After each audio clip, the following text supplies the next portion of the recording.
اللهم اهدنا فيمن هديت وعافنا فيمن عافيت وتولنا فيمن توليت وبارك لنا. نحمدہ و نصلی علی رسولہ الکریم، اما بعد، فاعوذ باللہ من الشیطان الرجیم، بسم اللہ الرحمن الرحیم۔ رب اشرح لی صدری ویسر لی امری واحلل عقدۃ من لسانی یفقہوا قولی، رب زدنی علما، اللہم فقہنا فی الدین، اللہم حاسبنا حسابا یسیرا، آمین یا الہی آمین۔ السلام علیکم ورحمۃ اللہ وبرکاتہ۔ جی آپ سب کیسے ہیں؟ امید کرتی ہوں کہ آپ سب اپنے گھروں میں ایمان اور سلامتی کے بہترین حال میں ہوں گے۔ گزشتہ ایپیسوڈ میں ہم نے آیت نمبر 34 تک کا مطالعہ کیا۔ ہم سورۃ بقرہ کی آج آیت نمبر 35 سے انشاءاللہ آغاز کرتے ہیں۔ اس سے پہلے اگر آپ نے میرے چینل کو سبسکرائب نہیں کیا تو آپ سب سے درخواست ہے کہ چینل کو سبسکرائب کریے تاکہ میری ہر آنے والی نئی ویڈیو آپ تک پہنچ سکے، اور آپ قرآن پاک کے لیے جو میری آپ کی دی ہوئی موٹیویشن ہے وہ میرے لیے بہت زیادہ معنی رکھتی ہے۔ جزاک اللہ خیرن۔ جی آیت نمبر 35 میں اللہ سبحانہ و تعالیٰ ارشاد فرما رہے ہیں، بسم اللہ الرحمن الرحیم، وَقُلْنَا يَا آدَمُ اسْكُنْ أَنْتَ وَزَوْجُكَ الْجَنَّةَ وَكُلَا مِنْهَا رَغَدًا حَيْثُ شِئْتُمَا۔ اللہ نے ارشاد فرمایا کہ اور ہم نے کہا اے آدم تم رہو اور تمہاری بیوی جنت میں اور تم دونوں کھاؤ اس میں سے اطمینان سے جہاں سے تم چاہو، وَلَا تَقْرَبَا هَٰذِهِ الشَّجَرَةَ فَتَكُونَا مِنَ الظَّالِمِينَ، اور نہ قریب جانا اس درخت کے، نہیں تو تم ظالموں میں سے ہو جاؤ گے۔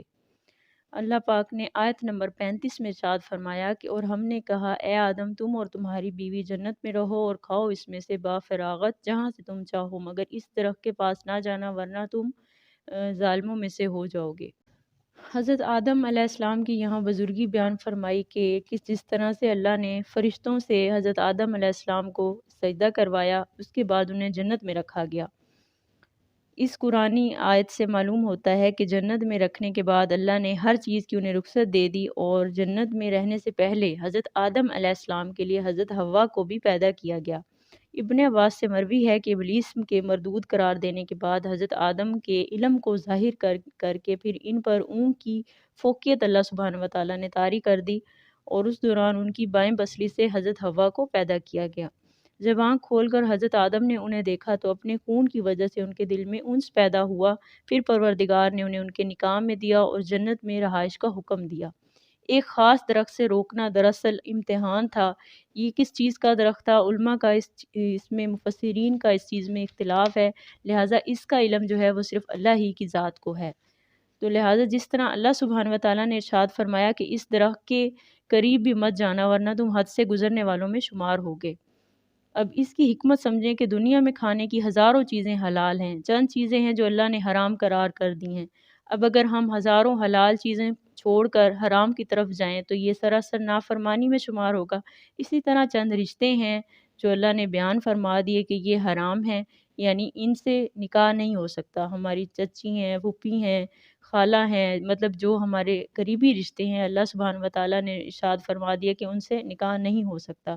باقی ایک مسلمان مرد اور مسلمان عورت سے دنیا کے کسی کونے میں بھی انسان نکاح کر سکتا ہے۔ لہٰذا آدم اور حوا کو بھی اس طرح بتا دیا کہ یہ پورا باغ جہاں سے مرضی تم کھاؤ پیو، بس یہ ایک درخت ہے جس کے پاس تم نے نہیں جانا۔ آیت نمبر 36 میں اللہ سبحانہ و تعالیٰ نے ارشاد فرمایا فَأَزَلَّهُمَا الشَّيْطَانُ عَنْهَا فَأَخْرَجَهُمَا مِمَّا كَانَا فِيهِ، پھر ان دونوں کو پھسلایا شیطان نے، پھر انہیں نکلوا دیا اس میں سے جس میں وہ تھے۔ وَقُلْنَا اهْبِطُوا بَعْضُكُمْ لِبَعْضٍ عَدُوٌّ وَلَكُمْ فِي الْأَرْضِ مُسْتَقَرٌّ وَمَتَاعٌ إِلَىٰ حِینٍ، پھر اللہ سبحانہ و تعالیٰ نے ارشاد فرمایا اور ہم نے کہا کہ تم اتر جاؤ، تمہارے میں سے بعض کے دشمن ہیں، اور تمہارے لیے زمین میں ٹھکانہ اور سامان ہے ایک مقررہ مدت تک کے لیے۔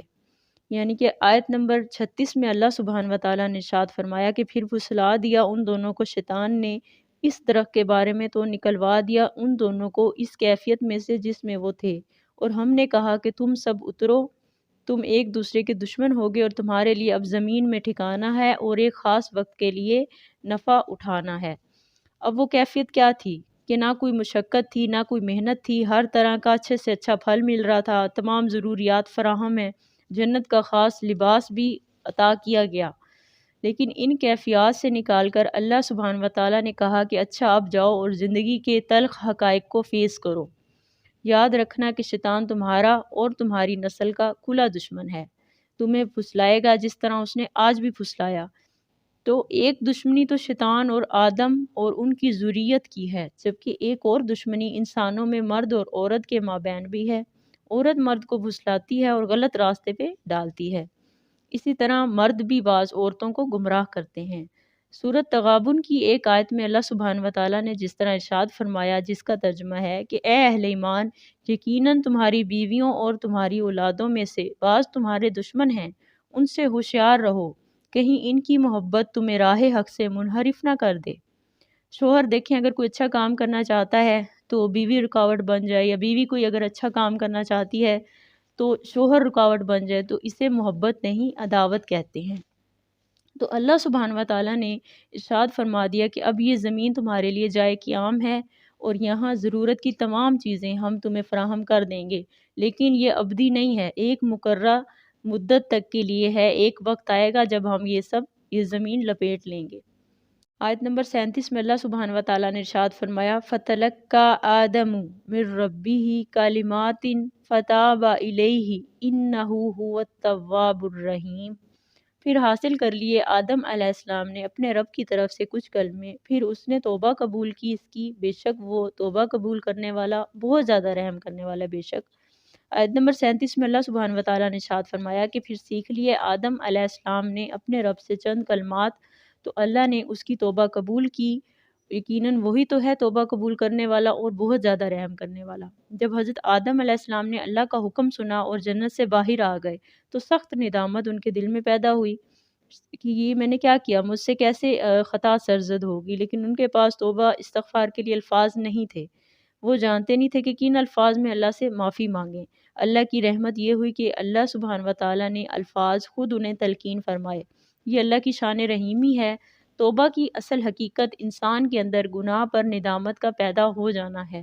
ان کلمات سے اللہ نے ان کی توبہ جو تھی وہ قبول فرمائی۔ وہ الفاظ سورۃ الاعراف میں بیان کیے گئے، جن الفاظ کو میں انشاءاللہ آپ سے شیئر کرتی ہوں۔ بسم اللہ الرحمن الرحیم۔ ربنا ظلمنا انفسنا وان لم تغفر لنا وترحمنا لنکونن من الخاسرین، یعنی کہ اے ہمارے رب، ہم نے اپنی جانوں پہ خود ظلم کیا، اور اگر تم نے ہمیں نہ بخشا اور ہم پر رحم نہ کیا تو ہم ضرور خسارہ پانے والوں میں سے ہو جائیں گے، یعنی نقصان اٹھانے والوں میں سے ہو جائیں گے۔ دیکھیں غلطی ابلیس سے بھی ہوئی لیکن اسے ندامت نہیں ہوئی، بلکہ وہ تکبر میں آ کے مزید اکڑ گیا۔ انا خیر منہ، یہ اس نے راستہ اختیار کیا کہ یعنی کہ میں بہتر ہوں۔ دوسری طرف حضرت آدم سے بھی نافرمانی ہوئی لیکن وہ پشیمان بھی تھے اور انہوں نے توبہ کی، تو اللہ سبحانہ و تعالیٰ نے ان کی توبہ قبول کی۔